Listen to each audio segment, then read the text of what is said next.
করলেন, ঋষি তো সন্ধ্যা বন্দনা করবার জন্য গমন করলেন, সেই যে গেলেন আর ফিরছেন না, পারণের সময় উত্তীর্ণ প্রায়। যারা একাদশী ব্রত করবেন তাদের এটা কিন্তু সাবধানে তো একটা কথা, যে একাদশী করলে টাইমলি পারণটাও করতে হবে। এই শীতের দিন আসছে, শীতের দিনেই বড় বিভীষিকা জানেন। শীতের দিনেই কেন জানি একাদশীর পারণগুলো বেশি সকালে সকালে হয়, আর গরমের দিনে সেই 9:30 10টা এইরকম সময় পারণের টাইম থাকে। আর শীতের দিন দেখবেন কোত্থেকে যেন 6টার মধ্যেই পারণ, 6:30টার মধ্যে, 7টার মধ্যে এরকম পারণের টাইম আসে। মানে ভগবানও তার ভক্তকে বেশ ভালো করে ছেঁকে ছেঁকে তুলে নেন। এখন পারণ যদি এত সকাল সকাল ওই ঠান্ডার মধ্যে কি করে কি হবে, পারণ কি করে হবে? আমার মতো যারা আলসে তারা একটা পলিসি করতে পারেন। একটা পলিসি শিখিয়ে দিই।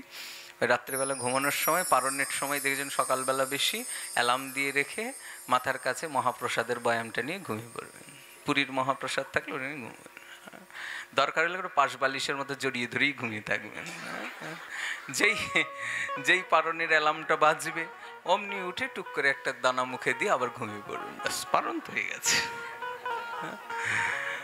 বলছেন এরকম ফাঁকিবাজিতে যথাযথ পারণ হয় না।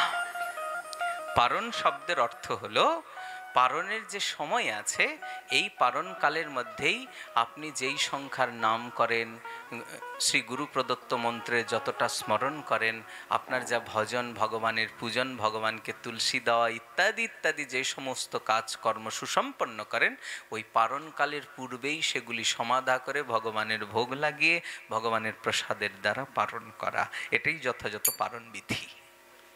হ্যাঁ, কেউ আবার আমার বুদ্ধি শুনে এরকম সত্যি সত্যিই করে ফেলেন না। হ্যাঁ, তো যাই হোক, তো যথাযথ পারণ বিধি এটা, এইভাবেই পারণ করাটা কর্তব্য। এই জন্য পারণ যদি যতই সকালে থাক, ওইরকম সকালেই করে নিতে হবে।